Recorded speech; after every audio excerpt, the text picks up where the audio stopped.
The London Spitfire and Atlanta Reign have both risen to the challenge in Stage 4, finding their form in the new meta. When a new meta descends upon us, it is Prophet who answers the call. The defending champions can add to their reputation by cementing a spot in the top 6 with a win in their final match of the regular season. Your Overwatch League champion! But Atlanta wants to keep their win streak going. Everything over in Atlanta's looking great. In fact, it's looking just peachy. And continue their surge up the standings and into the playoffs. 제가 딜러 최강이라고 생각합니다. They have one of the league's sharpest weapons in Erster, but can he surpass last year's finals MVP, Prophet?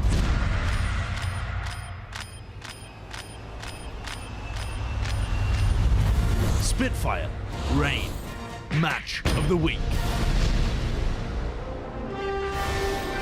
Happy Sunday to you all, denizens of the internet and those tuning in via television. Welcome back to the Overwatch League. It's stage 4, it's week 4, it's day 4.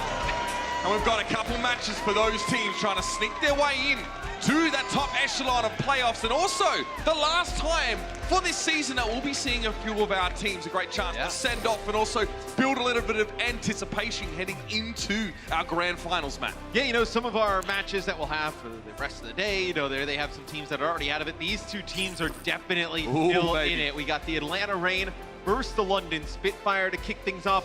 Both teams vying for a top 6 spot. And that makes a big difference. Now, both of these teams are essentially guaranteed a top 12 spot, but that's not enough, at least not for these guys here, Matt. What is the difference? So getting into the top 6, you will not have to play in the play-in. So our playoffs will be the 8 teams that make it through. So the 8 teams, though, are going to come from the guaranteed top 6 and the winner of the play-in, the 2 spots from the play-in tournament. The play-in tournaments will be teams 7 through 12. So you can see right now Atlanta sitting in 9th.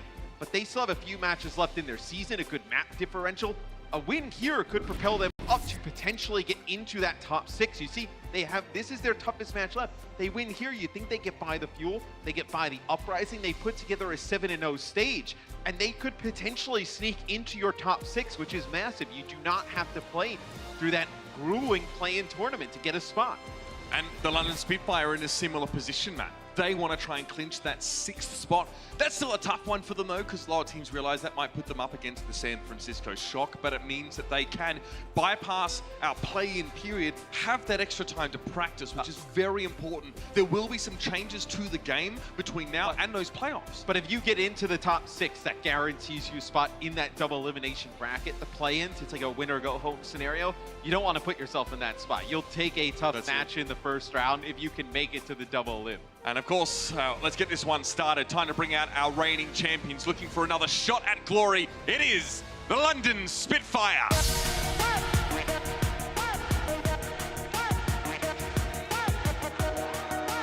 Matt, slow off the starting block with a Spitfire this season, but that's how it works. They need a runway to get up to cruising altitude. The London Spitfire looking solid. This is definitely a matchup, though, and they've said it themselves. I spoke to their GM earlier on. It is a must-win. And he just has to run back down there and grab something from a fan. But it's interesting for London. They've had a very good stage thus far. I think, though, everybody expected as soon as we went into this meta with 2-2-2, you'd expect them to come back into their form that they were at the end of last season, which they really dominated on the way to winning the entire thing. They just haven't looked that dominant yet. Do I think they can get there? I think they can. I think they have the pieces with Gesture and Fury in the tank role. Prophet is the damage dealer, you know, the real star player of this team. I think they have the pieces to make it work. Yeah, the damage dealers, Matt. Definitely a time for them to be shining right now. And Quartermain, obviously the newest addition to this team. A veteran head with a bit of aggression on that main support role. Definitely going to be a difference maker. It's time now to bring out their opponents, though. This team is looking at a potential 7-0 stage. The biggest hurdle to get over is this match. Let's bring them out. It is the Atlanta Reign.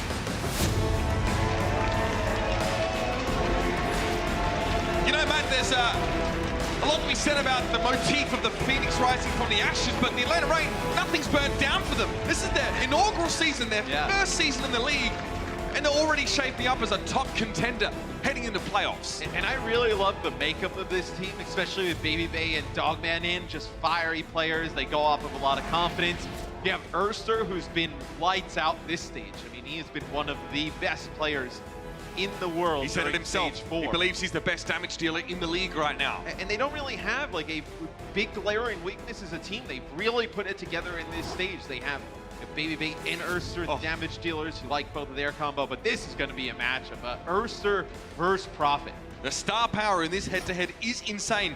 Both Birdring, Urster, Prophet, they're all up there in terms of their stats, but definitely feel like Prophet and Urster is going to be a grudge match between these two. Urster's still looking for glory. Prophet has had it once before, but Urster's already showed up. 18 different heroes with at least 3 minutes of playtime. That is a huge amount. Now, Prophet, we've seen him bring out the Genji a little bit. We've seen him play the Hanzo. Birdring has also had a crack at that role similarly. London is showing a few different looks and damage, but Urster, man, he just does it all. It's the Hanzo play from Urster that's been unreal. You can see his Hanzo ranks first in hero damage, final blows, Dragon Strike kills, Storm Arrow kills, and limbs in the stage. I mean, when we talked about how good like Corey is on the Hanzo, Corey's a fantastic Hanzo. You look at these numbers from Urster, they are nuts. And you know, Prophet is a very good Hanzo in his own right. You know, the ranks kind of fall somewhere in the middle, but man, Urster just leading in every category is something you rarely see. We can take a look at the map set here. Presented by Toyota, Busan, Hanamura, Blizzard World, and Havana. So some pretty good Hanzo maps. Now, we talked a little bit about Prophet. Birdring, though, actually holds some really good Hanzo stats if there's a composition that has him playing the Hanzo map, where Urster is number 2 in first eliminations. Birdring is number 1 on Hanzo in that stat. We don't know what we get from London in terms of the damage setup. He'll probably see a little bit more of a May Reaper focus here on this first map. Busan is where it begins. The Spitfire, 4-1 on this control map. Yeah, and I think the 3-6 for the Atlanta Reign, they're a much different team now than how they've been the entire year. Big force to be reckoned with now is both teams just trying to adjust their compositions, figure out what they want to run here at the start. Reckoned with or reckoned with? Both, I guess, apply. Yeah, it's Gesture will be on the Orisa, so they'll run Orisa Diva. You'll have May and Reaper for both sides, so nothing real surprising here from either team. They'll meet in the middle here with those Orisa shields, sort of demarcating the line of engagement. Prophet again just wants to get some easy icicles, find some early picks, an early wall, but he walks straight into a barrage of damage. Dogman on the Moira, picks him up, and Atlanta, they can back up here, take the point, so London has to back out.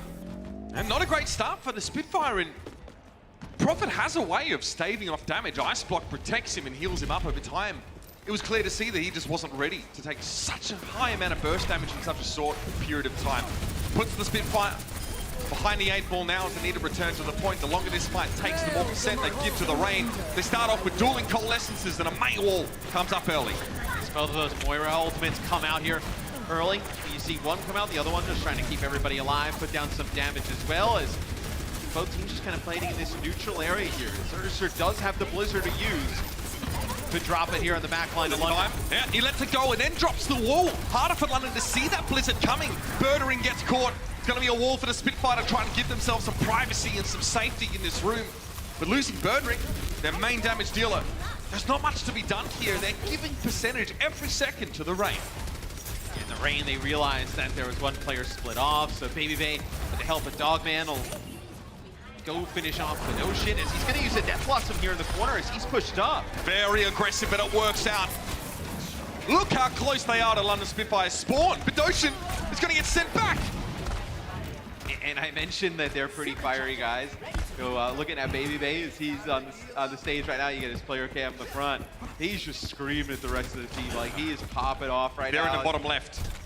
He's a player who goes on like confidence, right? When you can get Baby Bay rolling, like he starts to play even better and better and better. It's like it's risky because they come out, you have a flat game, you can really kind of shut down, but he's looked really good this far. Here we go, Superchargers thrown down by both Orisas. Both teams boosted in damage output with the Superchargers are the first target they're taken out. FRD, he negates Prophet's Blizzard by eating it with Diva's defense matrix. So that's a big tool for the Spitfire now that is off the table. The Reign move back to the point. They'll play defensively here. Urster might have a little precedent for his opponents. He throws the Blizzard down. Death Blossom from Birdring doesn't yield any results. The sound barrier was good from Massa. And Ocean's frozen solid. Birdring comes to the rescue, but Gesture still goes down elsewhere. And now the Reapers trying to keep themselves alive, but it's not going to be enough. The Atlanta Reign, they came here with fire in their bellies. Prophet will throw up a wall, try and stay alive a little bit longer, but Baby Bay puts that to a quick end. Already popping off. Atlanta takes round 1. The relative ease is... Does that look like the face of someone that's feeling themselves? Oh yeah, absolutely. It's a huge advantage there for Atlanta on point 1. Can they secure the map here with point number 2? As we mentioned, Atlanta, if they win this, they have Dallas and I believe Boston left. You're looking at potentially an Expected wins, those. Expected wins, a potentially undefeated stage for the Atlanta Reign. Which, if they're able to do that, there are probably some teams in the play-ins who are pretty happy they're not going to be down there. The Reign have a stage where they lose 5 times and get 2 wins against New York, and that's it. Those 2 wins against New York are huge looking back on it. As Bebe with some extra here at the start. We'll see if you stay on it. Nope, just going to TP players forward and then use the speed boost. Yep. So you gain a little bit of a positional advantage here by combos. Anything to get your team in position first. It is a race to the point. Endothermic Blaster firing for Erster. He was hoping to freeze Prophet up. Prophet was a little bit nervous about it. Another wall thrown up. A Holt is going to drag the Spitfire together. A lot of snow being thrown around on the point here. Erster trying to play an off angle. If he can find a headshot, it'd be huge. Birdring strikes first, though. But Popo going down now. The Reign have lost their anchor. This will just be cleanup here for London. London will be taking the point first. And I think Atlanta, what they were trying to do there was just play a little bit slower, a little bit more passive, allow Erster to build the Blizzard because he was so close to it. About like 20% in terms of ultimate lead, like advantage over Prophet. You would have got that Blizzard first, maybe you could have used it, taken the point with that. It'll be Coalescence from both sides to open this next fight up. Shield useless against the Coalescence, and so everyone has to batten down the hatches. Prophet, not least among them, tries to throw a wall up to get himself out of harm's way, but there are eyes on him right now. FRD's trying to find him. Birdring moving back a little bit, and that's a nice Blizzard from London. This will force the Atlanta Reign to spread a little bit more and give the Spitfire a safe base of operations for a couple of seconds. Birdring is low though. That defense matrix cutting off his ability to get health back, but the sound barrier was timely from Quartermain. And I think in Atlanta, they want to try and fight this because Gesture's out of the fight. They don't have a shield, but now Gesture comes back from the respawn for London. So they're able to stabilize on the point. Now this will force the Atlanta Reign to wait this out a little bit. You want to get Masa back in. This will be a Coalescence though from Dogman. So using this ultimate here, he will fall. Not looking good for Atlanta. They try and throw a Blizzard down, but the Spitfire are unbothered by it. They move back to the point. Prophet missing Baby Bay now trying to go for the Death Blossom. It gets Gesture, but the self-destruct. He's able to dodge that too. Twinkle Toes is Baby Bay now as he'll chase down the remnants of the Spitfire, but it's a big score deficit here. And it didn't look good for Atlanta. They had lost Dogman during the Coalescence, but Baby Bay gets behind enemy lines, able to get a nice Death Blossom off. So I believe he had Fury get D-mech there during that, so then he had no ability to use the Matrix, some of that up. So big play there from Baby Bay, which swings the point in Atlanta's favor now. Just trying to limp away here. He took a face full of early damage from the Reign. Holt, ice block forced by Erster. He drops down. Another shield, another wall. The Reign have some time to set up their defense here. They need to hold on to the point. Prophet getting a lot of free damage there by going for FRD's mech. Defense matrix doesn't last long enough to protect him, and there it is. Blizzard comes in after the Diva is desuited. Popo fortifies just so he can stay inside the Blizzard. One of the only heroes that can do that right now. Trying to keep that key pivot alive, but the Spitfire are able to segment the Reign. Yeah, and Atlanta just needs to stay on this for as long as possible. Keep the percentage going up in their favor. Dogman will get on it. He'll finally fall, but Atlanta now for this next fight. 70% and counting for London. They'll have a Blizzard Supercharger to work with. See how they combo some of these. They have to also hold on to some ultimates for the fight after. They have to get rid of Fury's mech first. That is the win condition for the Atlanta Reign. Want to make sure Erster gets a good Blizzard. And if Erster wants to get a good Blizzard, he's definitely at risk of having that negated by that defense matrix. Keep an eye on Fury's health bar at the top of your screen. Here's Coalescence now from London. Barrier comes down at just the right time for Erster to get extra damage in. Here's the Blizzard though. Placement's good. It's not eaten up. The Spitfire just walk away though. Quartermain gives him a speed boost, but he himself gets frozen. He got the sound barrier out, but it wasn't enough. Birdring. 2 from him with a Death Blossom. A little bit more work to be done, though. Baby Bay is down. Birdring needs a bit of help, though. He's halted back in position. Popo trying to chunk him out. He gets the kill. Now it's Fury against 2. Not a good scenario. Atlanta is still in control, Matt. And London thought about trying to come back off the spawn and fight this. You had Quartermain and Prophet rushing back. Birdring lives a little bit longer. Maybe those two come back into the fight. The Blizzard comes down from Prophet. You're able to hold on to it, but the flip does come in. Atlanta secures the point. Now it's just like the last fight where Atlanta came in with a Supercharger and a Blizzard of their own. Now London has these ultimates in the combo. Gonna be a good Blizzard. Prophet already eyeing off his ideal location. The Rain throw up a wall, then they drop to the low ground. They mask their escape. They split, so you can't just throw down a Blizzard on these players. Ooh, Prophet has to use Ice Block a little bit early here. Another wall goes up. Baby Bay trying to slink back to the safety of that barrier. And Prophet nonchalantly throws in the Blizzard. Self-destruct over the top, though. FRD forces the Spitfire to back away for a second. It's time for Baby Bay to spring forward, but the defense matrix shuts the Death Blossom down. Birdring finds his opposite number. Here's an Atlanta Rain Blizzard now on the point. They catch Quartermain in that one. Great halt from Popo. Ice block from Erster. Prophet is frozen solid, and Bidoshin is in deep trouble. The Atlanta Rain started way behind in this round, but now they look like they're poised to take it away. Bidoshin is the last hope for the Spitfire, and he's off the point. What a start for the Atlanta Rain, taking their first map. He highlighted Erster versus Prophet in the pregame, but it's Baby Bay who comes up big for Atlanta. 21 eliminations, time for second in the lobby, but 10 final blows. A lot of good Death Blossom usage as Atlanta takes map number 1. We'll see if London can bounce back after this.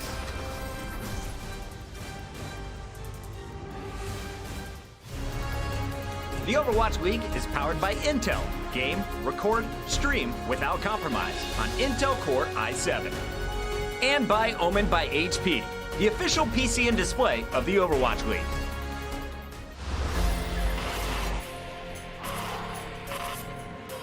They don't just play for a team. They play for every fan, every rival, every moment, every match. And when everyone watching expects the best, they perform with the best.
what a moment and what a skin. That's right, our 2018 Grand Finals champions have their own skin.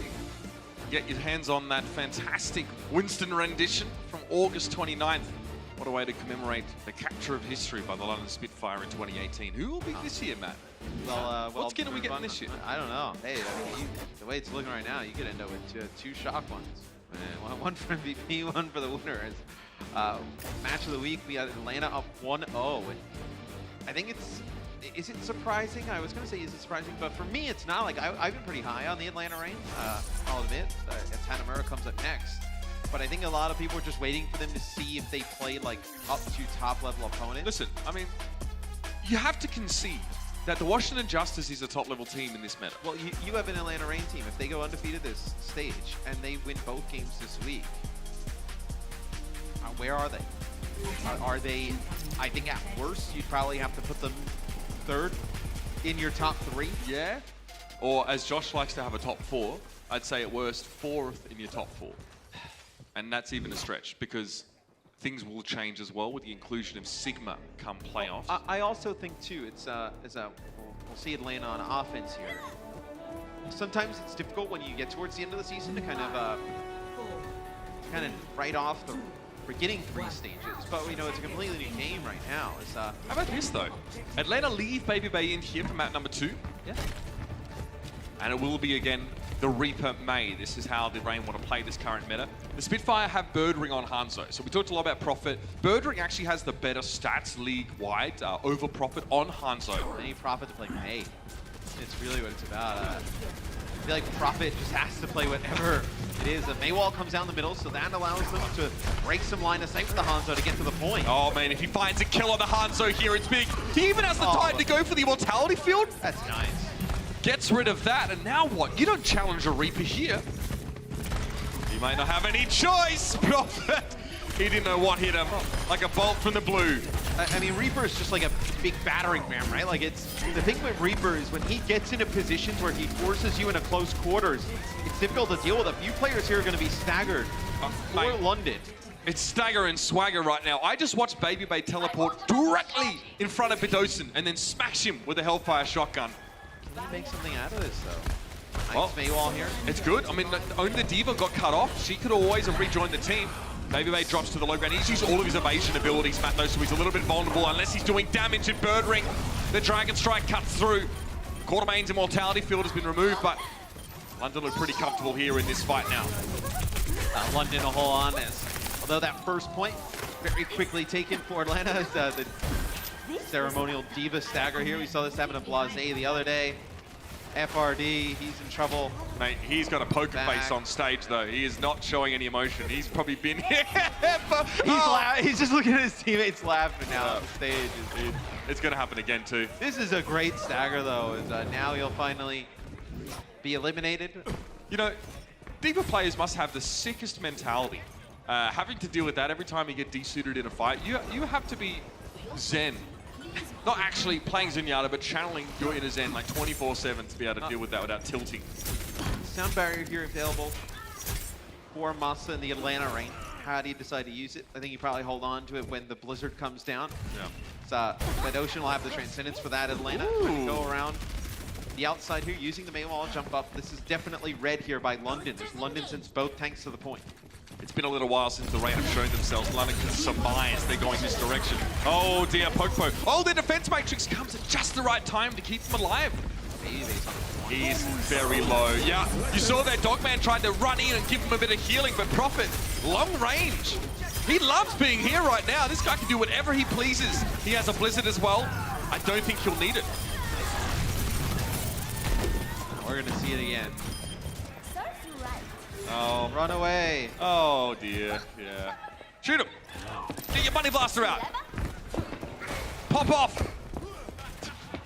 Hey, let's take your daughter to school day today. Oh man, he's walking. Fury still kept him on the map. Fury's just booping back and forth. You can see his health bar. Oh, that is. Moss actually tried to get over there to help him, but that's like the first couple widely incursions at the wall. No one really got through. You know, they've done that like 2 or 3 times, 2 times now. And it's bought them at least like 20 seconds each time.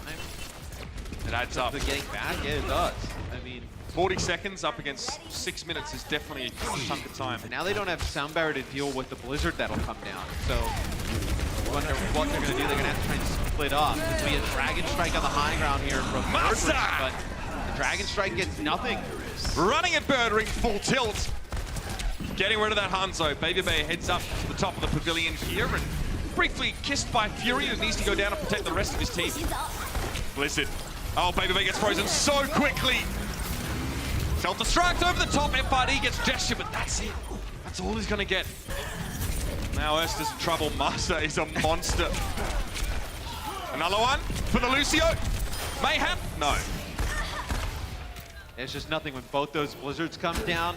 You have the Immortality field available for the London Spitfire.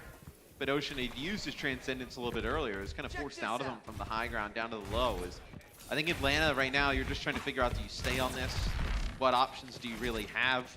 You could play like a Hanzo here in this type of situation, but I think Reaper in the close quarters, like I mentioned earlier, especially like all the chokes you have to move through here. The other team's going to play the Reaper and play it close. It's going to be difficult. They actually caught Prophet out here, so he's in trouble. Oh, he's in a lot of trouble. I mean, he's dead. 6v5 now. Baby Bay wastes no time. Oh dear, not even a courteous greedy for gesture. Just shotguns Akimbo. Quartermain might be the target here. The Transcendence slap a little bit harder. Baby Bay very low. It's going to get pushed away, but it's still looking good for the Rain. Supercharger taken down. London now don't have the damage boost, or do they? Quartermain pops up an Amplification Matrix in the corner. Blizzard now in just that part of the map. Gesture cornered. Prophet and Fury trying to keep the dream alive. Prophet goes into Ice Block here to buy a little bit more time and goes for the Blizzard after the fact here. It comes down, but Erster is able to get out of it. But Ocean in the background, damage being done here. London are actually finding the kills they need to get to stall this out. The Rain have just begun to capture the point. And here's a Dragon Strike. Self-destruct from FRD, no good. They don't even have a tick. Although this goes pretty well for Atlanta, you know, their push, they're able to pick up some kills, they've gained some progress. They still don't earn enough to earn any permanent progress. Still sitting at 0% on point B captures. It kind of feels like they threw everything into that one as Quartermain changes off of Lucio back. Like you mentioned, you know, Birdring first in the league in that first kill rate on Hanzo, able to pick up a kill there. So that'll force Baby Bay and the Atlanta Rain to wait some more. Atlanta Rain have lost a lot of time with staggers on FRD and that pick off. Ocean switching over to the Zenyatta here. We're seeing a few teams go for this now on defense. And, I mean, look at him, so safe. That zone of Blizzard really means the Rain can't access him. He gets to do what Zens do best. And Dogman gets picked off here before this next fight, so you lose all of your healing, the Coalescence. Are you even going to get a good attempt here if you're the Atlanta Rain? 20 seconds on the clock. It's unlikely. You have to go, maybe, you know, Dogman just goes straight through the main part of the point with a Coalescence. Birdring's trying to find him. Oh yeah, he knows he's coming. There's a Dragon Strike on the way. Sonic Arrow, he sees him. Just a glimpse of Dogman as he approaches. Here's the Coalescence from main that we predicted. Healing for Pokepo now. A little bit of damage for Prophet in the back corner. Here's the Dragon. FRD able to dodge it. Erster steps forward, but his positioning is a little risky now. The Atlanta Rain made. Dangerous territory, but Baby Bay gets into the back line. Gets 2 kills. And now with a Transcendence, but it comes a little bit late in the day for Ocean. As soon as he pops out of that mode, he's in trouble. Ice block there for Prophet. Now it's about buying time. The Rain are already in overtime, which is good news for London. And they'll chase down Ocean, who won't really get to the point for now anyway. Gesture turns up on the Wrecking Ball, even with that shield. He's felled early. Self-destruct over the point. Fury not able to buy any time. He can't get back in his mech. He's cut down by Dogman. Quartermain comes across the point, a Dragon Strike there. A little bit wishful from Birdring. Blizzard out on the point now from London. Popo could be in trouble. He's frozen stiff. Defense Matrix from FRD to keep that Orisa alive, and it had to be an Ice Block here for Prophet. Up on the wall. Here come the Coalescence as an Ursa now rejoins the fray as Tracer. Prophet and Quartermain are down. Ursa on cleanup duty now. Reinhardt is here for Fury. Short-lived reign for him. And Atlanta look to lock it up here. They get both points. But Matt, no time in the time bank. No, it's a Baby Bay Death Blossom that opens things up, but London does a nice job stalling all the way until they're in overtime. So they will complete the map, but no time in the time bank. Birdring on the Hanzo made an impact, 10 final blows. We'll see London's attack after this. The Overwatch League is brought to you by T-Mobile, now connecting 99% of Overwatch League fans. Catch your league on America's network, T-Mobile. And by State Farm. Whatever life brings your way, State Farm is here to help life go right.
Rain, they get the map done, but they're going to have to turn up the heat on defense if they want to take another map away here. No overtime, no time banking. So if London get the map done with time to spare, they'll be able to go again. The Rain won't. You know, we've talked a lot about how the Atlanta Rain, you win this, you have some pretty easy games the rest of the way. You think they could potentially go undefeated in the stage.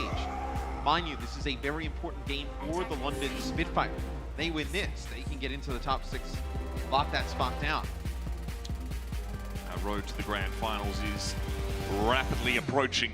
Both of these teams are looking to avoid the play-ins that will happen before we decide our top 8. There's a lot of risk there, and they do not want to fall out of the mix before the real games begin. Atlanta Rain on defense here, and it will be Baby Babe on the Hanzo. Yeah, you got the Batistana set up in terms of support, so another advantage for Atlanta and some of these other teams that you see now in Stage 4, trying to figure out a way that they can play 2 flex supports without moving players around in their roster. A lot of those Lucio players now getting a chance to play some more intensive heroes in some regards, at least. But definitely a bit more aim related. Like you say, getting a chance. They have no option to, or else they won't. Oh, they actually try and go to the high ground here. Well, that's huge because that wall, it stops all the Prophet having any of his abilities. He has to use his rocket punch, the uppercut, and the seismic slam to get on through. Oh, Prophet, where are you going, son? FRD yanks him down to the low ground. Gives him a very unceremonious dismissal. Another hook from FRD. The poke follow-up is good. And yeah, that wall that got thrown up in Prophet's face completely gutted his ability to cross ground for quite some time. Looked very awkward when he eventually got to the fight. What's your opinion on the Winston here? We haven't seen really much of Winston in Stage 4. It's really been Orisa and Wrecking Ball. So I feel like he just doesn't have the survivability. And you see London, they make some changes as they'll go play Orisa now. I feel like playing that tough into the Mei and the Roadhog. I suppose the thinking is something to follow the Doomfist in and have some more staying power on your dive. They go for a classic Orisa setup. Amplification Matrix thrown onto the low ground here from Masa.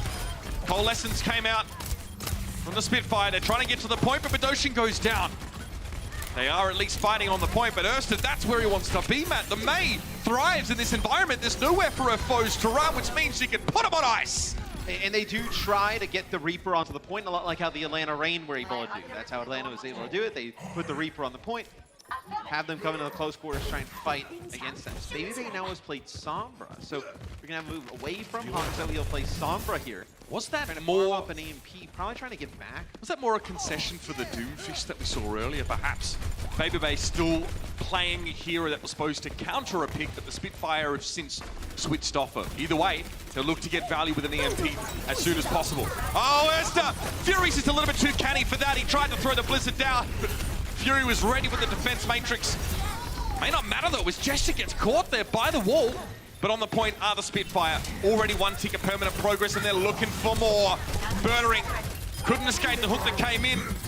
The Atlanta Reign have to dig a bit deeper in this fight to defend, but still, they come out on top. It's just two really different ways to play this on defense that we've seen. So London, when Atlanta got to the point, they just kind of like backed around, circled the point.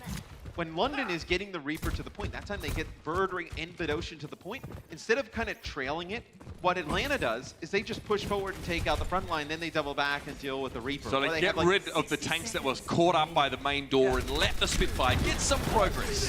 Yeah, they don't mind giving up a little bit of progress. So Birdring gets to the point yet again, and you see he'll just get contested here by BabyBay. Jester's gone down. Oh, BabyBay! Oh, he can't fall there with ease. That immortality fill was a little bit too late to save the Sombra. Fury goes down, no tanks left for the Spitfire now, it's just the more vulnerable heroes. And they have to stand up in the absence of their big brothers. Prophet down, FRD is in, I mean, this is where he wants to be now. He knows that every remaining player on the Spitfire is vulnerable to him.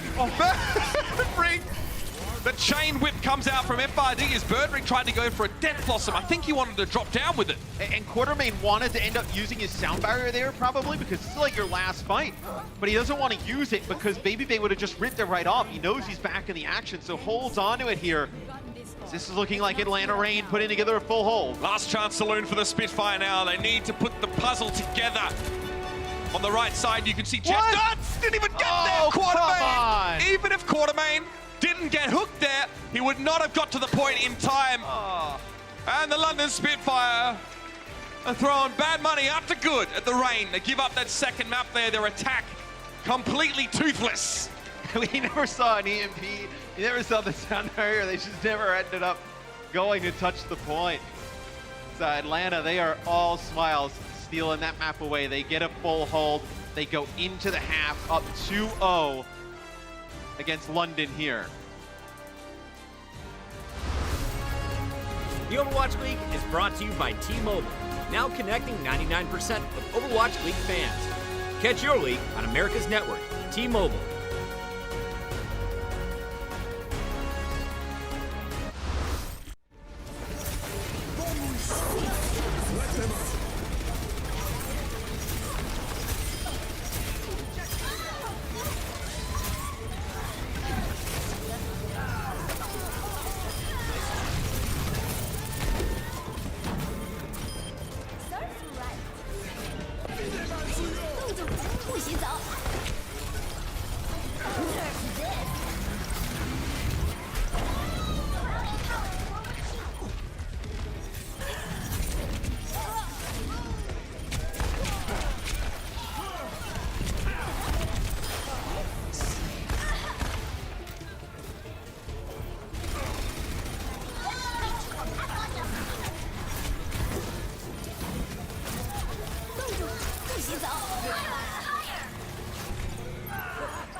Ladies and gentlemen, we are back live from the Blizzard Arena, the final day of the regular season here, and we have some awesome stuff going down. It's London Spitfire going up against the Atlanta Reign, and this one, very important for both teams' chances of making it into our playoff bracket. You want to finish in the top 6. London's there right now, but Atlanta is knocking on that door.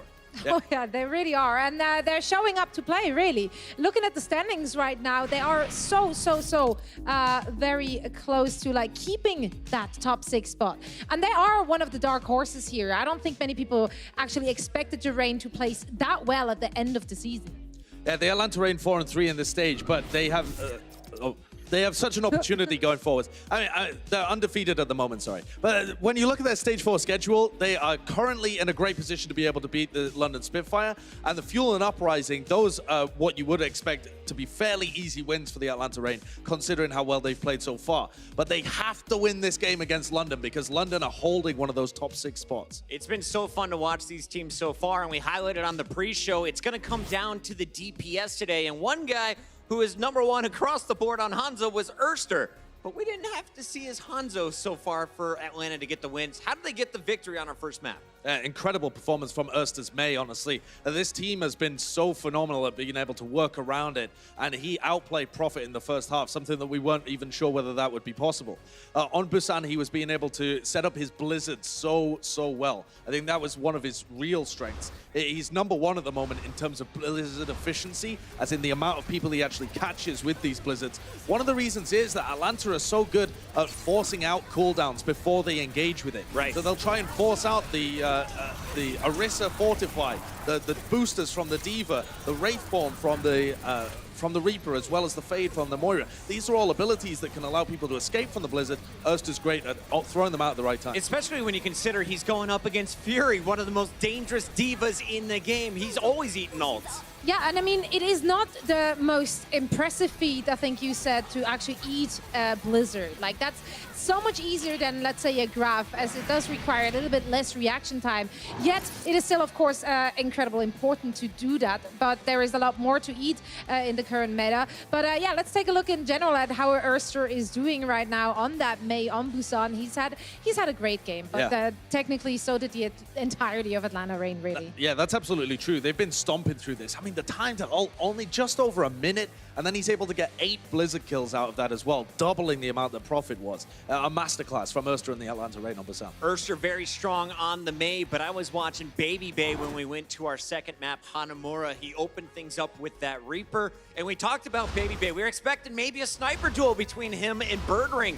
Instead, it looks like Atlanta wants to stay with this short, close quarters combat. I mean, why not? Erster is so good at setting things up for Baby Bay, so this is working. However, they did almost get full health, so they managed to clutch it out, and a lot of that was on the back of a bunch of small mistakes action from the London Spitfire. Fury kind of fumbled his ult at the very end there. He could have maybe clutched it, however, that was not the case in the end. And then I also want to highlight FRD. FRD had an absolutely phenomenal game on that Roadhog, and he has been one of the, a little bit of a question mark because he is replacing Dako. And Dako was so good. Exactly, and Dako was so good, so people were worried for FRD coming in, stepping into his shoes, but he's doing just fine. He's trying them. Don't be worried about that. I mean, 85% hook accuracy. They got demolished. London Spitfire trying to attack got destroyed every single time. They got a couple of cheap ticks because they were just teleporting people to the point, but Gesture was getting run over by FRD. There was nothing that London could do. This is London's last game, right? So how do they get the job done in the second half? You have to win 3 straight and force this in a Game 5 victory. Yeah, something that I've been paying particular attention to is Birdring's Hanzo, because we often think about Prophet being the Hanzo for this team, so Birdring slipped under the radar a little bit. So I've got an Insights Power by Intel where I want to just talk a little bit about how Birdring has been playing on this hero, because essentially Birdring has been excellent at being able to find these picks in fights. He almost clutched out this point B defense, and his win rate on the Hanzo has been phenomenal so far this stage. But Gesture is the one that really helps him when the Dragon Strike is in in play. They have such a better win rate when they're using Dragon Strike than you would expect, because Gesture's halts are so phenomenal. Always. You see him go for this every single time that this Dragon Strike is thrown out, and it helps them enormously. So what I want to see from them in the second half is Birdring playing as much Hanzo as possible and them setting up those plays, because that is their win condition. Get Gesture on the Orisa. No Wrecking Ball from him. I want to see him on the Orisa. So is it going to happen? Nah. Not going to happen. The Erster's Hanzo is just, in my opinion, actually better. Well, that's going to do it for halftime. But before we go, guys, we've got some awesome men here with some tank tips for you. One of the best in the league, in fact. He's the 2018 champion. It's Gesture for the London Spitfire. And this is his game set by Omen by HP. Gesture's in the back line. It's going to be super nasty. Beautiful, all-out aggression, and he escapes. 안녕하세요. 제 이름은 홍재이고 게임 닉네임은 제스처라는 닉네임을 쓰고 있고 소속팀은 런던 스핏파이어입니다.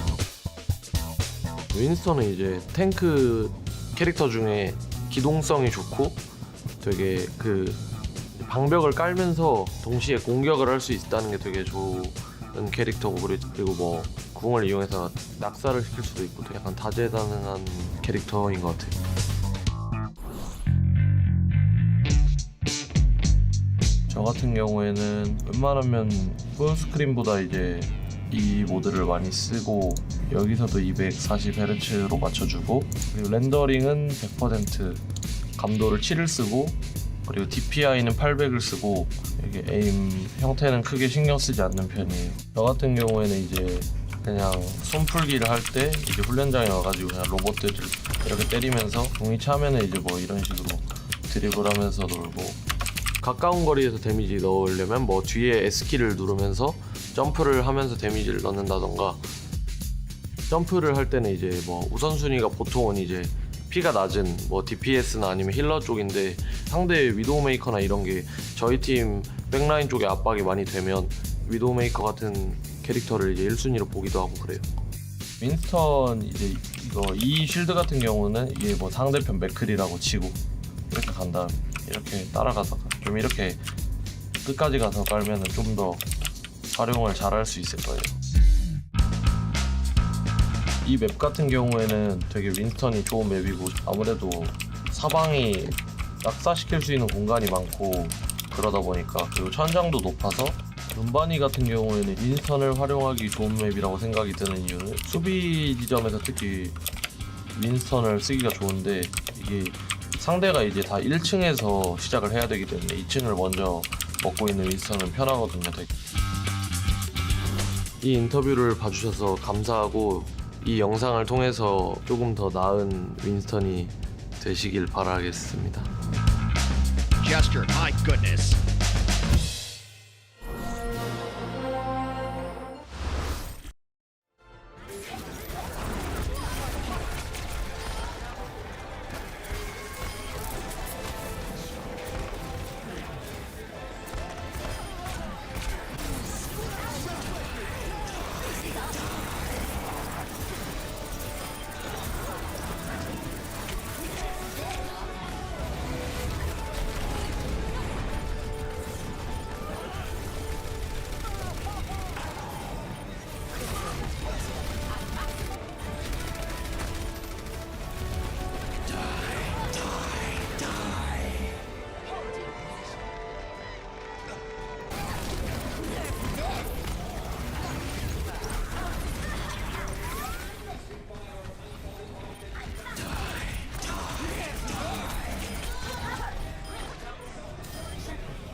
The London Spitfire can add to their reputation with a win in their final match of the regular season.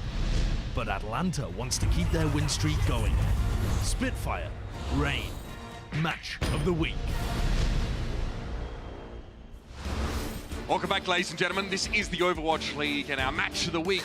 We expected it to be quite the clash, and it looked like it could have been on Hanamura. London Spitfire had a really good defense on point B, but the Rain had a really good defense on point A and got that hold there to take map 2. And now, I mean, I knew the Spitfire were nervous about this one coming in. You know, I had a couple of words to the GM, and Rob was like, yeah, like these guys are nasty. These guys are really good right now, these Atlanta Rain fellas. Yeah, and it's a team that a lot of people have been mixed about, Atlanta. It's like, well, do you believe that they're as good as you've seen, or do you believe that they're just kind of rolling their opponents who are a little bit weaker? This week, they have the Washington Justice, they get a win there. They have the London Spitfire, they're up 2-0 here. I think this is a prove-it week for the Atlanta Rain, and Lair will come in for Baby Bay. So I actually thought Baby Bay had a really good 2 maps to open it up. Yeah, no doubt about it. We saw even the Sombra from Baby Bay for a little bit there on Hanamura. Enlair is obviously the kind of player who can play the Mei as well. Might free Erster up to play a bit more of that Hanzo, if that's an option they want to go with. Also, Enlair is quite a decorated Widowmaker in his own right. Here on Blizzard World, you can make good use of Hanzo getting towards the high ground. We see a lot of Hanzo play on Blizzard World. He's out there climbing, he's out there slanging arrows. That could be the play here for Atlanta. Right. It's Atlanta 3-1. So that's interesting. Do the Rain require Enlair to be playing Mei to free Erster up? Maybe that's why Baby Bay gets subbed out at all when he plays so well in general. Yeah, maybe that's something that as the season goes on, teams will recognize that substitution pattern with the Atlanta Rain. Yeah, I called it, baby! Called it, yep. Spitfire will have the Zen Batiste defense, pretty standard. FRD. Okay. Just a little jump up to see what they had. I like that. I mean, all the ways that teams are devising to try and scout their opponents. That's a new one.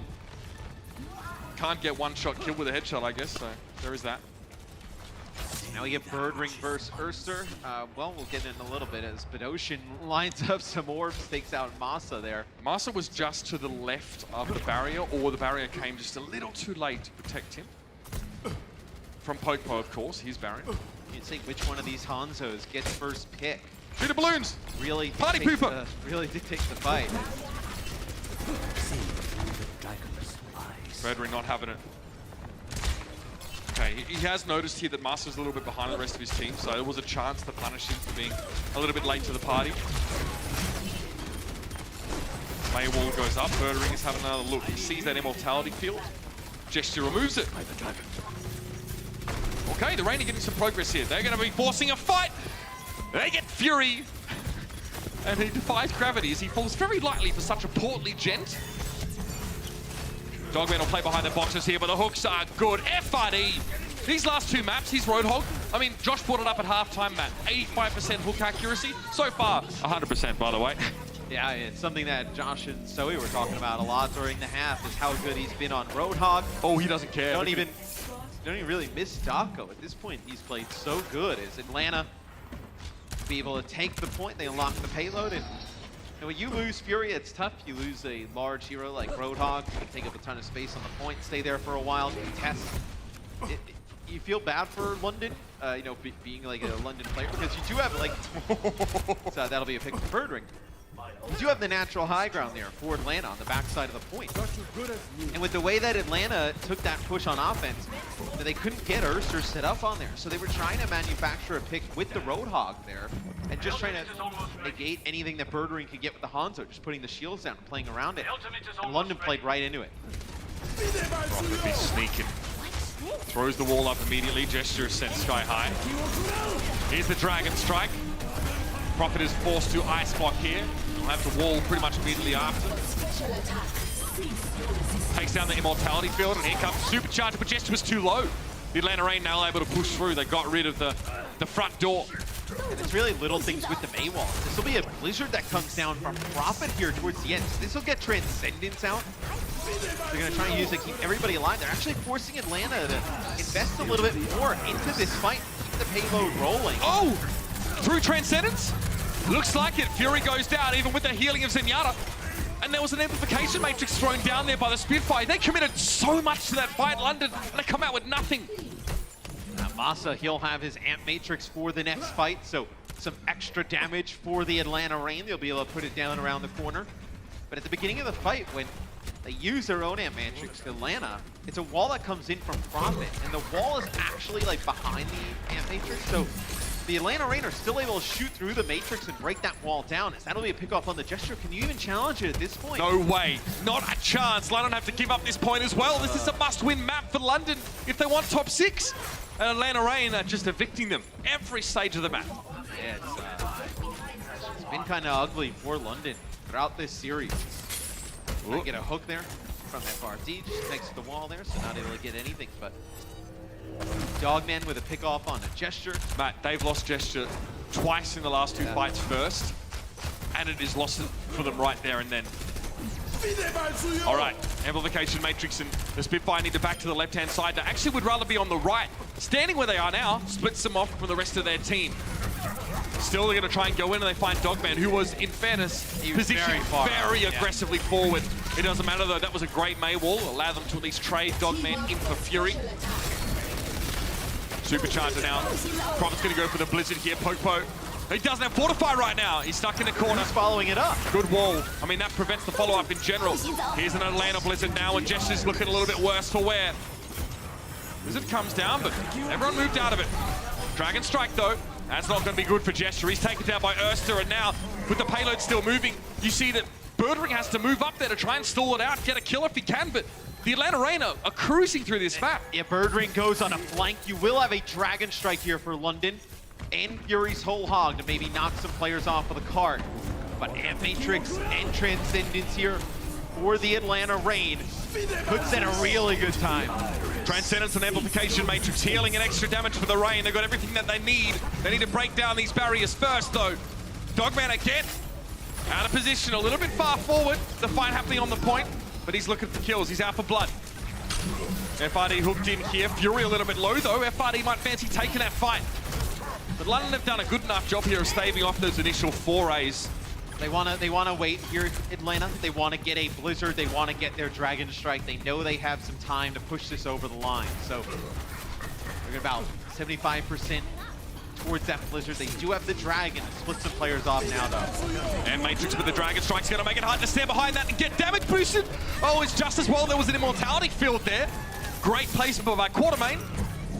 And the Spitfire can stay alive to fight back. And for Atlanta, you lose Popo as soon as you start to try and make that play happen. So get nothing with the Dragon, so you waited to try and get some of these ultimates. Now you got nothing with one. Blizzard and Dragon Strike available here for London as well. So Matt, most of the kills for Atlanta have actually come from Dogman and Popo. They combined for 10, whereas Enlair and Erster combined for 5. Maybe the damage dealers chance to step up here for Atlanta if they want to get this one done. Great spot for Prophet here. No one from the Reign dares challenge him, and now throw a Blizzard. Throws it short, but the hold was perfect. It's going to draw all the Reign in. 3 players are frozen solid, and they both get taken down. Enlair wasn't far behind. Fantastic hold from Gesture to ensure a frosty reception for the Reign. Yet Atlanta uses their Amp Matrix during that, potentially for the healing aspect, to try and keep players up through the Blizzard. It does not work, but now for Atlanta, you know they have no Blizzard. You know they're probably working towards another Amp Matrix, and they just use the Dragon. So you know there's 3 ultimates not available here. There's Supercharger right around the corner. So this is going to try and buy them some time. It's a nice halt from Gesture there that end up in the result of a kill on the poke post. So Atlanta just has to wait some more. Birdring allows him to build towards the Dragon, allows Quartermain to build towards another Amp Matrix. Time for the Reign to come up with an answer now. I have a couple of options in their pocket.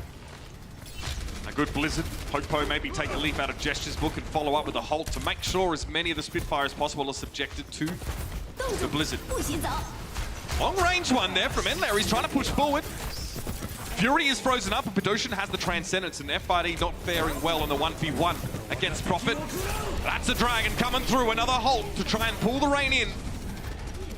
No one caught by that one, though. Amp Matrix might be a thingy, but Birdring's taken out of the picture already, and Fury's got to get frozen before he can get back to the rest of his team. Popo takes him down. Now the Reign are cooking with gas. Prophet removed. Maybe didn't see Enlair there, and the Spitfire trying to die on the cart to stall this out for as long as they can.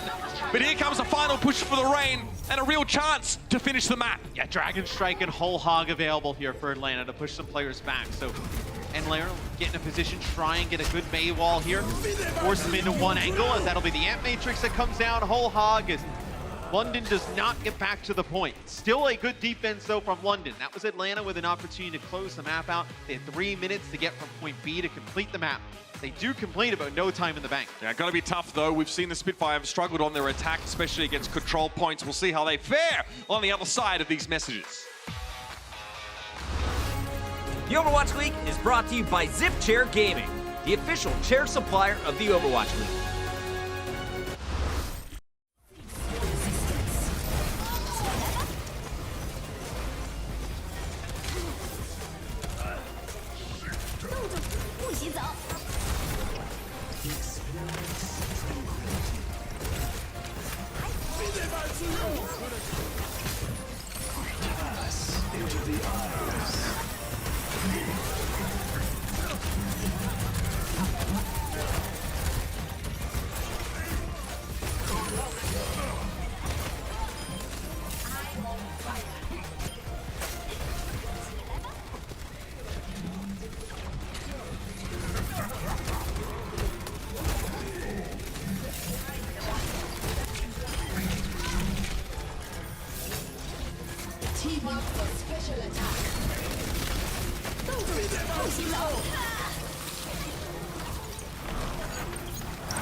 Into the iris.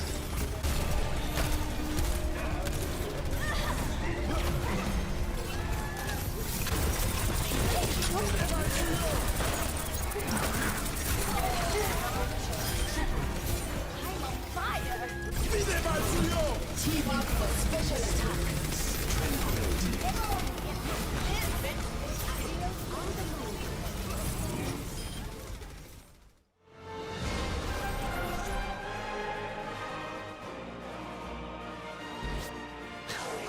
A map completion on Blizzard World for the Rain means that the Spitfire need to at least do that themselves. I mentioned beforehand, we saw on Hanamura, they had a little bit of a difficulty sort of attacking that first point, and Blizzard World, the setup is similar. You have a capture point, and then you need to push a payload, and that capture point component is where perhaps you're a little bit concerned about London. I mean, they'll probably capture it eventually, but it's how long it takes them. Right. This is a long map.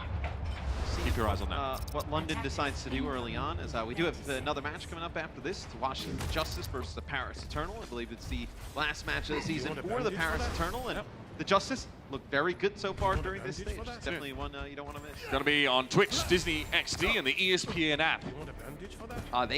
We have a clip that we show a lot when we talk about London for this stage, where they use the Symmetra teleporter to get Prophet to a spot. The Widowmaker, you see exactly what they're going to do now.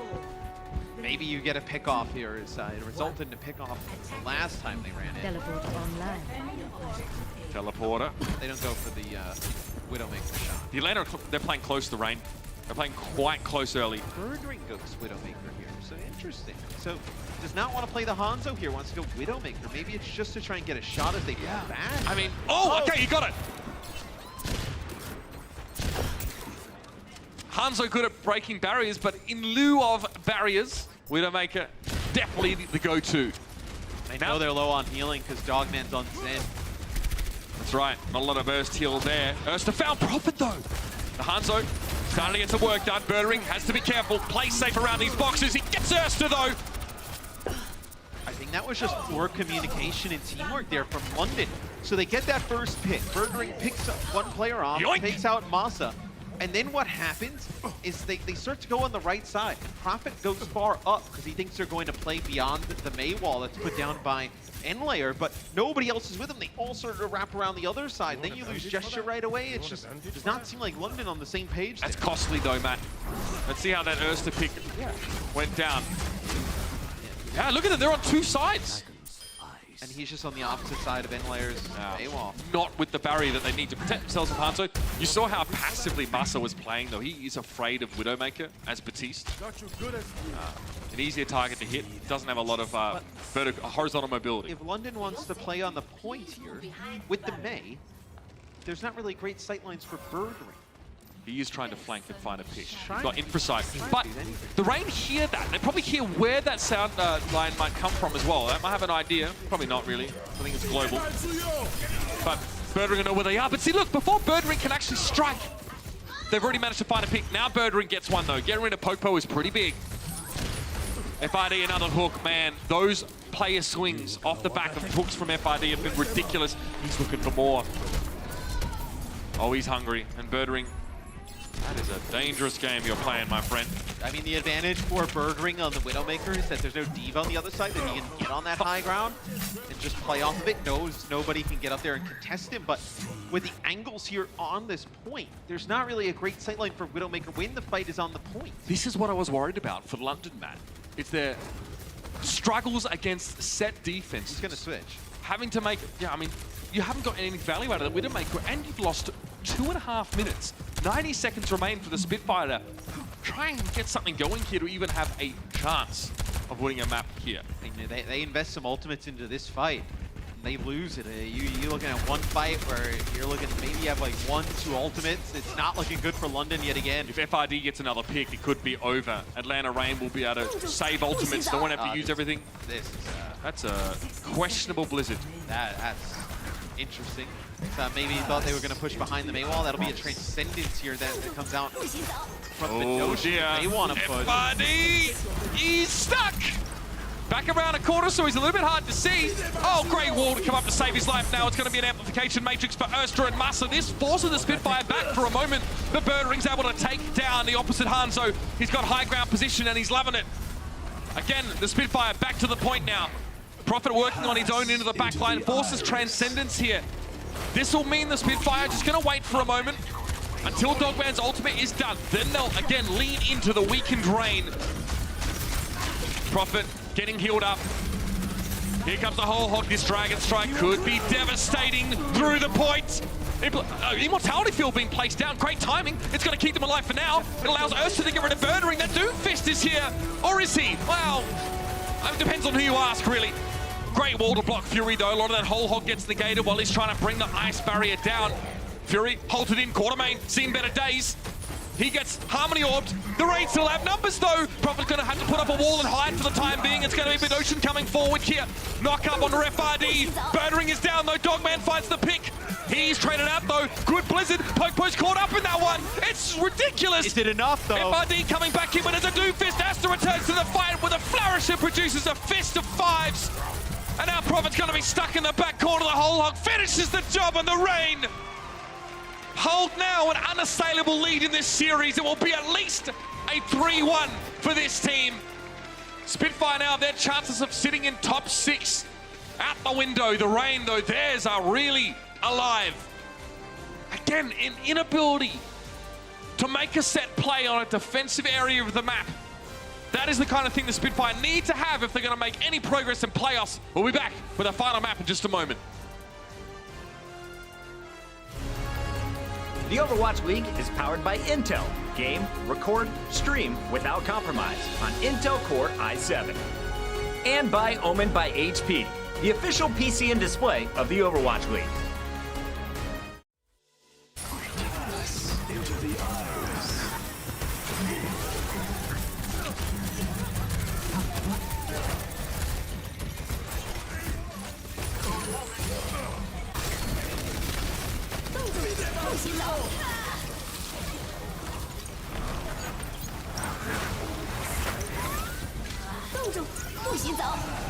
Into the iris.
Pass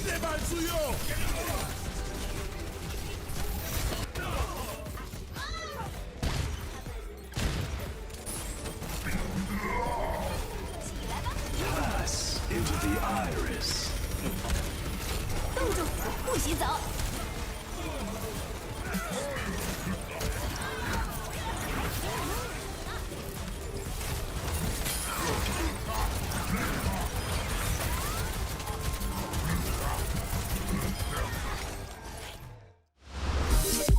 Welcome to Assist of the Week, presented by State Farm.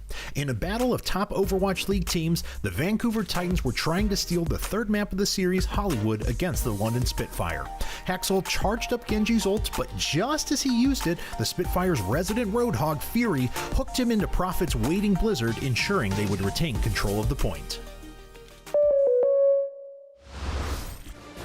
To be clear, London's chances of a top 6 berth are not gone, per se. They can still get in there if the Reign struggle against teams that they are expected to dominate come next week. But they have to now rely on the opponents that bested them to, Look, I mean, to you think lose. Atlanta, they come out and they beat Washington and London this week. You think it's smooth sailing for them as long as they do not take their next opponents lightly. Man, it's actually, I bring this up all the time, but it's insane. It's been like 18 months since Dogman has gone from like a guy struggling in tier 2, tier 3, asking me about advice to become a caster, and now he's out here just ripping it on our previous season champions. You know, I mean, they put together a very good team though, Atlanta. They find FRD, even though you had Daco who was playing well at the time. FRD has had a really good series. Erster, Enlayer, Baby Bay. Good damage dealer core. A lot to be excited about for the Atlanta Reign. Teams. They've got a great substitute in Baby Bay who comes in, and you see how this setup facilitates Erster. London has not won this map either. London having to go into the postseason with a 0-4 loss on the end of the docket. Not a great feeling for them. This is their last regular season match. And I saw Brendan on Twitter, and he was like, "Oh God, I haven't read his tweets lately. They actually don't make any sense." He was basically like, "You just kind of flip a coin, and that's the London you get that day." Like one day they take the Vancouver Titans all the way to the end. The next day they end up getting like 4-0'd by the Atlanta Reign. It's crazy. Wow. You know, we really sunk if we're referring to Bren's tweets, Matt. 5-match loss streak into a 7-match win streak over the last 12. Really impressive. That was that stage 3, that struggle town where they just couldn't get a win. Now they can't lose even if they try. It's just two different types of teams that like Atlanta, right? They go through the losing streak, they turn it around. You can think about the Guangzhou Charge, who had a really tough losing streak. This Dogman's picked up some kills at the beginning of this. Guangzhou Charge, they go through a losing streak. Now they're back on the winning streak, and a team like the Dallas Fuel, although the strength of schedule gets much tougher, winning a lot of games early on, looking like a playoff team, and they fall completely off. It's really difficult when you have some of these seasons that you be able to turn it around. So the big props to the Guangzhou Charge and the Atlanta Reign able to do that. Also using a change in meta as impetus to write a new chapter. Well, the payload is moving. I use the term very lightly. There is locomotion occurring. It's just not overly inspiring.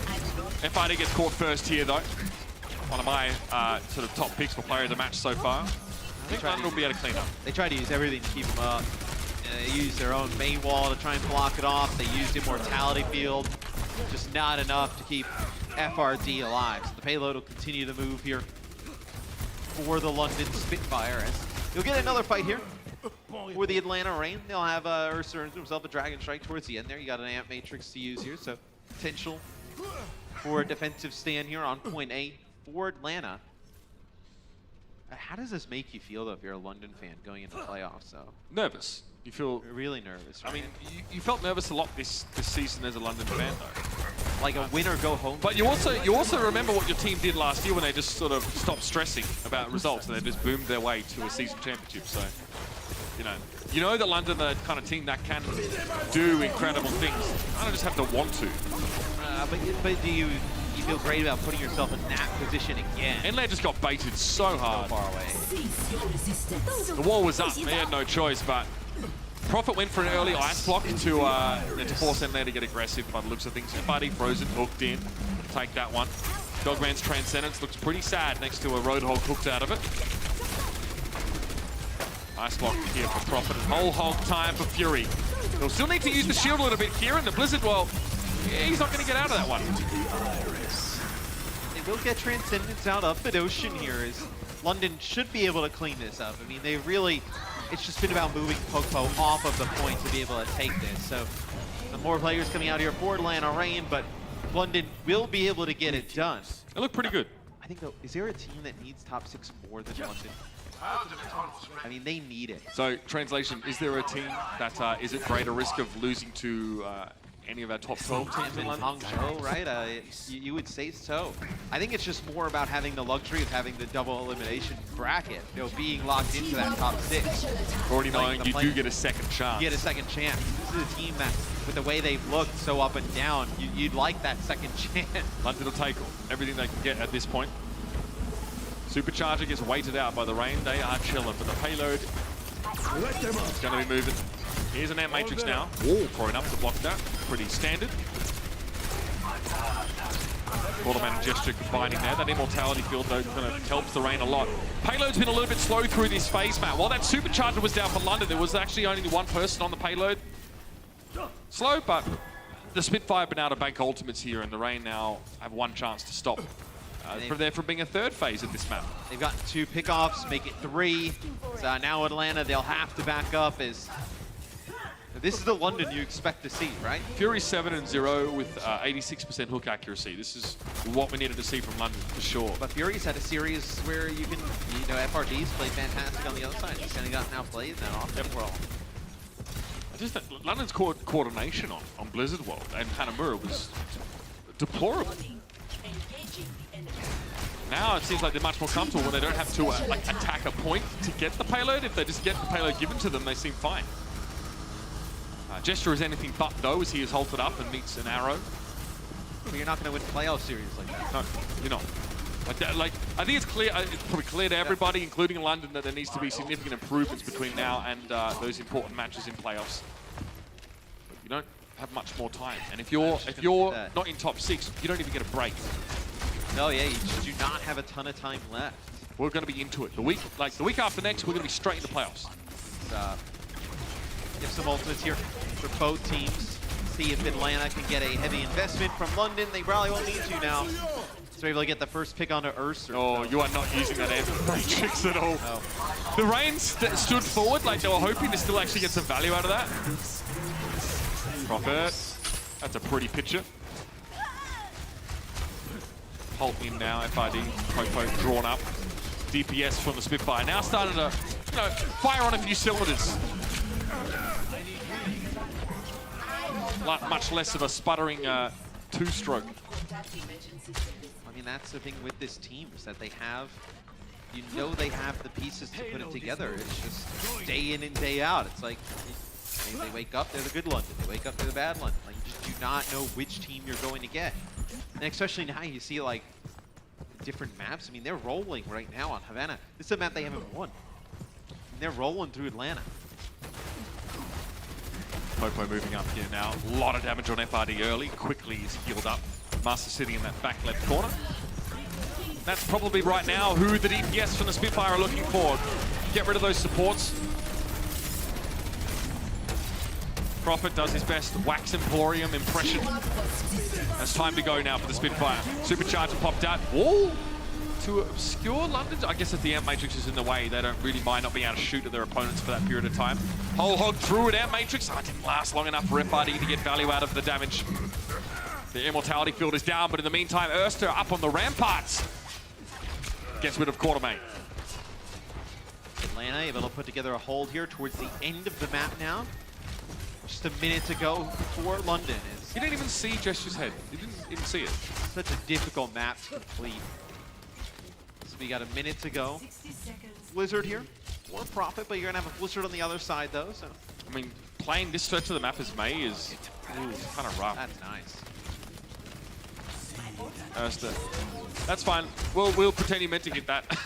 Also, you mentioned that, like, London, I think that a little bit nervous, coming into the series against Atlanta. As they should be. You're the champs. Yeah. You played in Barclays Center. You won. The long season, man.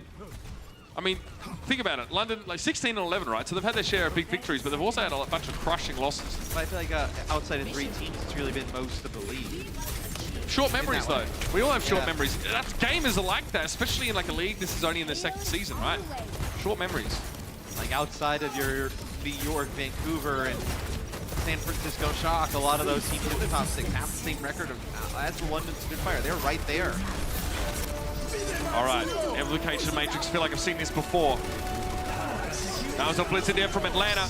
Oh, wow, that's a nasty one as well. Quantum and Bedosian caught up inside that one. Was Birdering, sorry, Bedosian in Transcendence. He kept him alive, but Dogman. Oh, that's filthy. He drops down, finds a pick on Birdering straight away, and he knew it was time to switch into high gear. And he'll get that extra kill at the end. I know you're hitting control right now. Don't pretend you're not. So you never actually get a use out of Prophet's Blizzard there towards the end. They use the Transcendence to keep everybody alive through end layers Blizzard, but then you lose like 3-4 players. Prophet not able to get a use of it at all. So although London, they looked really good taking point A, they looked really good moving all the way through point B. It's a defensive hole at the end from the Atlanta Reign. There's a couple moments from end layer in the final parts of the map. Just, I don't know how Prophet got squeezed to the top of that wall, but this flank was very timely. Quick headshot to finish things off. They knew they could just overwhelm London if they got aggressive. I think you can see how Atlanta wants to use this roster moving forward as well. They want Erster to be in playing the Mei. You bring in Baby Bay, you can play some of the Widowmaker, you can play Reaper, and then when they want to run the Hanzo, that's when you see end layer come in, pick up those Mei duties. I mean, now after the Reign have gotten through opponents such as the Spitfire, you know, they've taken down New York twice. They have to, you know, people have to shift them up a bracket in their minds, and now, if you're a Reign fan, you're expecting results against your San Francisco Shocks of the world, your Gladiators, your Titans even. I also feel like Atlanta is a team that I won't get nervous in the moment, like in a big stage scenario. Like I feel like, you know, players like Dogman and Baby Bay, like they play up to that type of You don't think there's level. any potential that they choke win as a, you know, a big event? Nah, I feel pretty good about them. I think what you want to see when you have like players in those types of scenarios is like, obviously like just continue to play their game, but also when plays need to be made, they're not afraid to make a decision that could be a win or loss type of scenario, right? Where, you know, maybe somebody in the moment gets a little bit nervous, a little bit hesitant, doesn't go to make the play, just plays it really safe. I feel like I don't feel that with Atlanta. I feel like they would go for it, given the opportunity. Birdering. Is there an angle here for him? FRD he'll take. Out. Gets the clean up there. He's immediately spotted out and forced away by Dogman. I mean, London didn't really hold that close. Spitfire, the Reign have made some progress. They'll have to back away now, though. Tell you what, I don't know what that Atlanta chef is feeding his team, but it must be working. Great guy, by the way. Big shout out to Atlanta Reign's chef. Consummate hospitality professional. There it is, another one from Birdering.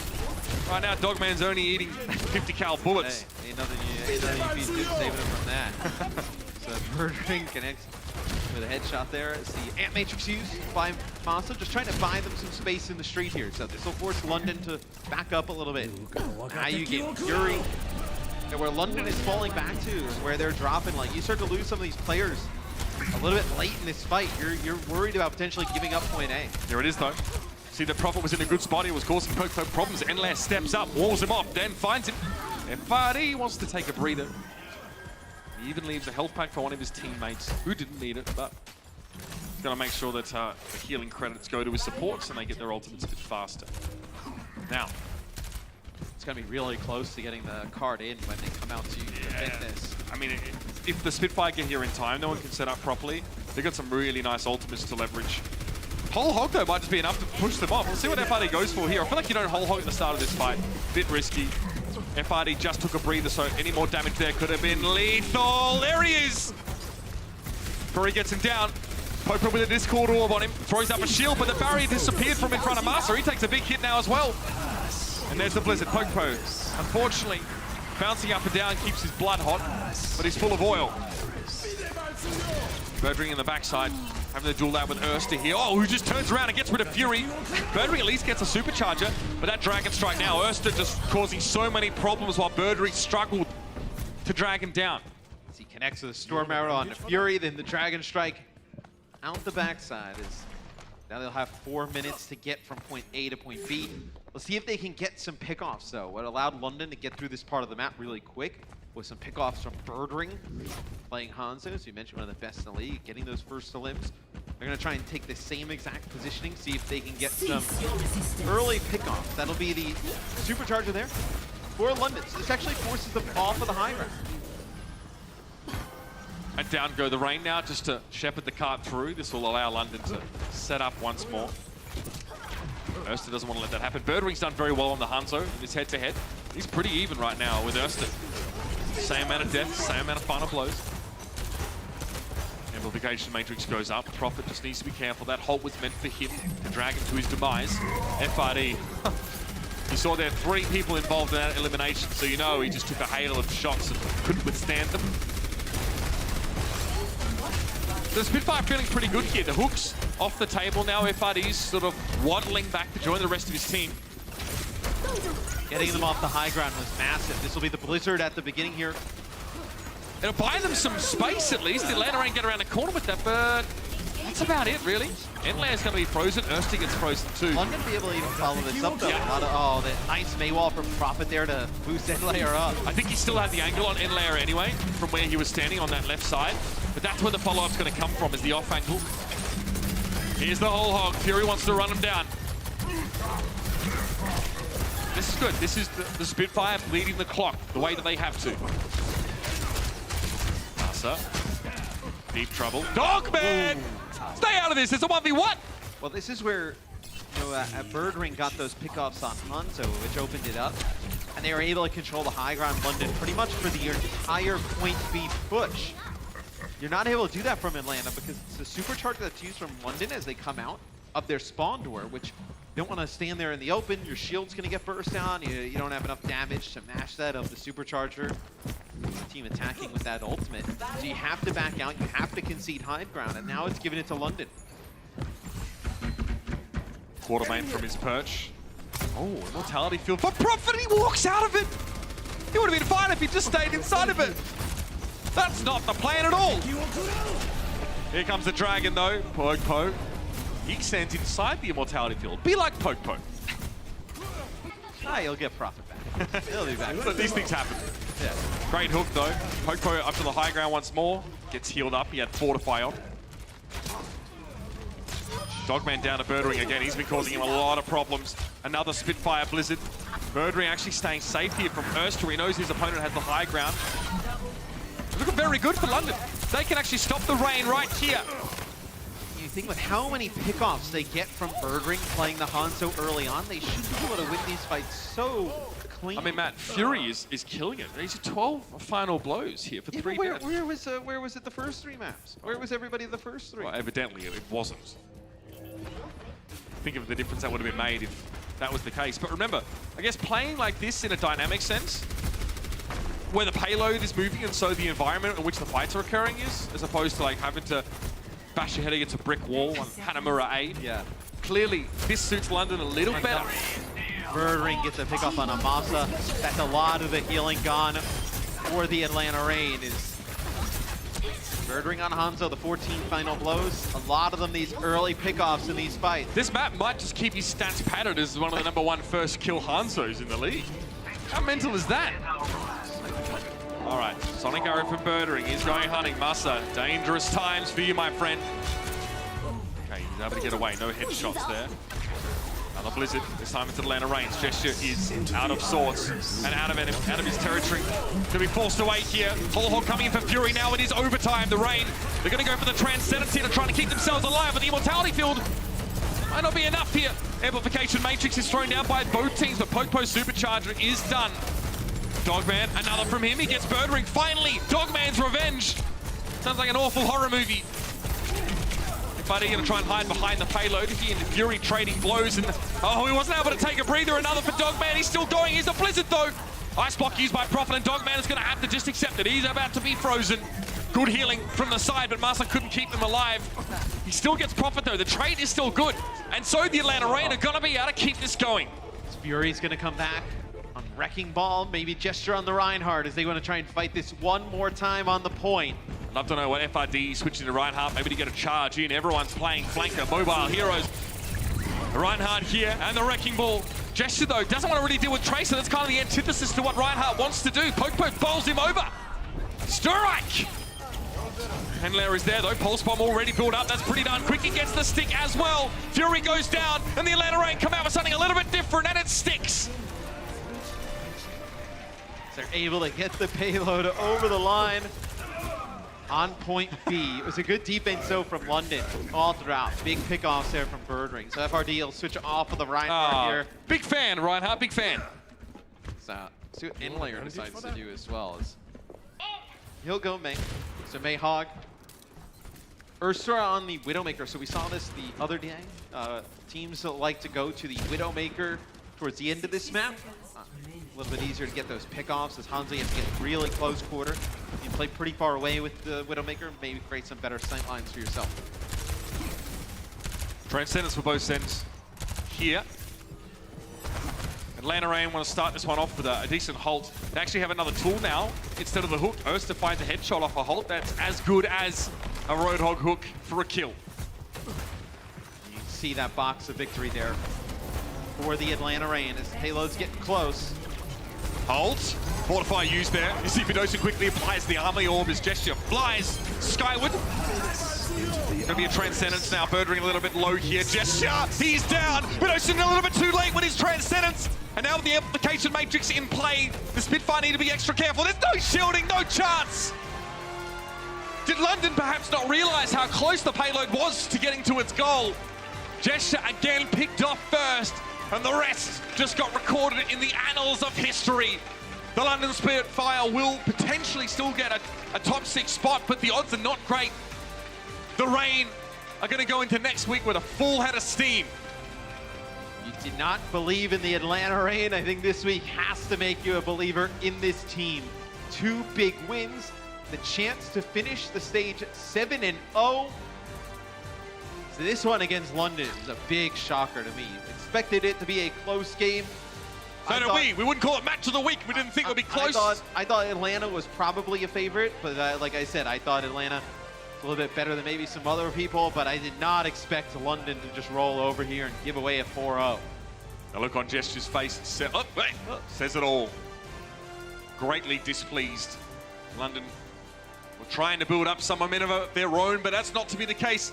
Let's head down to the stage with Mika and a couple peachy lads. Thanks, guys. I'm down here with Baby Bay and FRD, a surprise guest. Hello, guys. How are you guys feeling after that match? Yeah, I'm feeling pretty peachy right now, you know? Yeah. I'm feeling pretty good. I think I'm pretty good on the pig, so I think I showed I dominated a little bit there.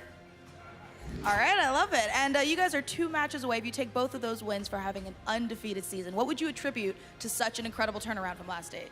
Well, as Fried said earlier, we couldn't have done it without the Dominator, his alter ego that happens when he gets on stage, and of course everybody else and the coaching staff and stuff like that, and our fans that have always been here for us even when we were going through a hard time. So yeah, we just got it together, and we were so hungry to win, and we love this new meta. It's awesome. Yeah, I think we just played really well together as a team, you know. We got our pull hooks combo off, and we got our pull mail, pull dragon, you know, that sort of stuff, and really sort of meshing together well as a team. And obviously, when you follow the fundamentals like that, you just straight up win, so. Absolutely, and if you guys do go undefeated this stage, then you will have a chance to make it into the top 6. How important is that bye week going to be for the Atlanta Rain? I think it's important for any team to make top 6 if they can, because you get to scout the teams that are already going to be playing Sigma. So it's going to be another meta. We don't know how it's going to be. So instead of just going in just dry and not knowing the meta, we can prepare, scout a lot of the teams, and get a feel for the new meta. All right, one last question. This is really important. This is something the fans really want to know. Why do you tuck your jersey in, my guy? It's very, very, very, very, very, very cold on stage. It's very cold. Oh my gosh, and the slide. Oh wow. Oh, okay. I don't even have anything to follow up with that. That took me an out of body experience. That's the Dominator right there. That's the Dominator right there, baby. Mission Man, please save me from this. Yo, show What are those? I like them, bro. Show them off. Oh my. You don't like them. You wouldn't wear them yourself. I would. No, you wouldn't. Not FRD, here. FRD, get me a pair of those. I'll wear them. It's like Matt's glasses he'd never wear in public. That's true. Yeah, wouldn't like it. Here's the season standings though now, when well, a lot of our top teams are locked in. There is one spot in the top 12 remaining. Yeah, so obviously some movement could happen in the top 6 as well in terms of seeding, but that final top 6 spot is going to come down to the London Spitfire and Atlanta Reign. If Atlanta were to win out, Atlanta would move into 6. And look at the schedule. I mean, Nothing Dallas Fuel but and dub, baby. Dallas Fuel and Boston Uprising. 2 very winnable games here for the Atlanta Reign to close out their season. Could potentially see the London Spitfire, our reigning champions, in the play-ins. And not where they want to be at all. It's going to be quite the gauntlet to run through. Let's move on now and have a look at our player of the match, presented to you by Omen by HP. I want him to burn the shoes with fire, but FRD is going to be your player of the match today. The Roadhog was cooking, and I'm talking in the best way possible, man. Great hook accuracy. You can see just how much he adds by finding ways to get the first pick in so many of these fights. It's all about that first kill right now. Great on Roadhog. I think when you mention the Roadhog, you have to also mention the halts from Popo. Very good throughout the series.